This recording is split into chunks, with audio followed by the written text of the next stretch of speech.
Now, your WAAY 31 Storm Tracker forecast.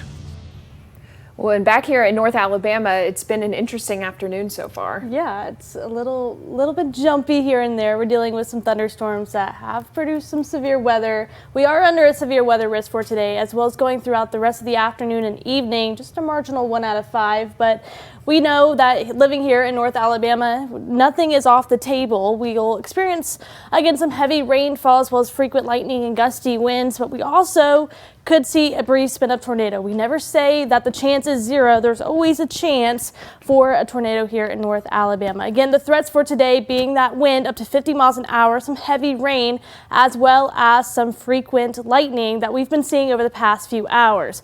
This is a live look at 31 triple Doppler right now. Again, we're seeing lots of scattered rain across the Tennessee Valley. This cluster of storms right here is where we saw that tornado warning just a couple minutes ago, and even probably produced a tornado that we saw on radar. Right now, though, just a severe thunderstorm warning, some gusty winds over there. For the rest of us, just dealing with some spotty scattered showers that's bringing in some heavier rainfall as well as frequent lightning. As we go throughout the rest of the afternoon, definitely something we need to be keeping our eye on. But good news is going into tomorrow, the rain chances start to die down. We're only sitting at around a 10% chance, but going into the weekend, this is when rain chances start to increase once again. But I have better news. On Sunday, we'll have a stronger cold front that'll come through, and it's going to drop our temperature as well as drop our humidity. For now, though, dealing with the scattered showers and storms across the Tennessee Valley. Future radar indicating that this could last all the way to the late afternoon, early evening hours before drying up as we approach 10 p.m., leaving us with some mostly cloudy skies. Waking up tomorrow,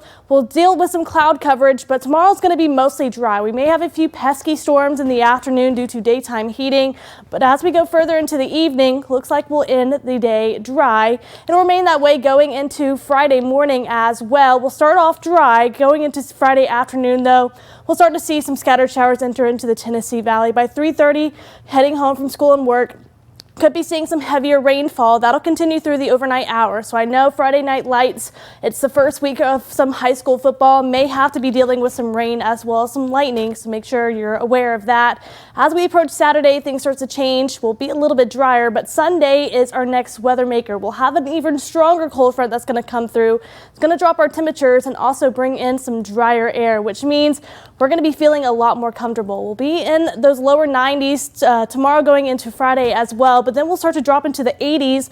Monday sitting at 86 degrees, and that's actually going to be the warmest we get for next week.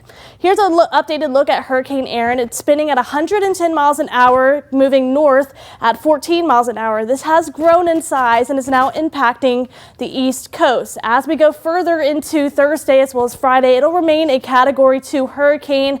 As we approach Friday, though, it looks like it's going to start to have a decrease in strength back to a Category 1, and then we're tracking even more tropical development, or a potential of tropical development in the Atlantic. This area that we've been tracking over the last couple of days has a 60% chance of formation within the next 7 days, a 10% chance within the next 48 hours. This one just off the west coast of Africa has a 40% chance of development within the next 48 hours and the next 7 days. Throughout the rest of the night, be on the lookout for some scattered showers and storms. Temperatures will be fluctuating in and out of the 80s and upper 70s, depending if you see rainfall or not. Then the rain's going to stick with us as we go into the weekend. As we approach Sunday, though, that's when our next cold front will come through. It'll drop our temperatures. I'm looking at next week on Tuesday. We could be seeing temperatures in the low 80s, and overnight lows could be flirting with the upper 50s. So definitely going to be feeling like fall as we approach next week. Yep, changes are coming. I'm counting down the days. Coming up, some warm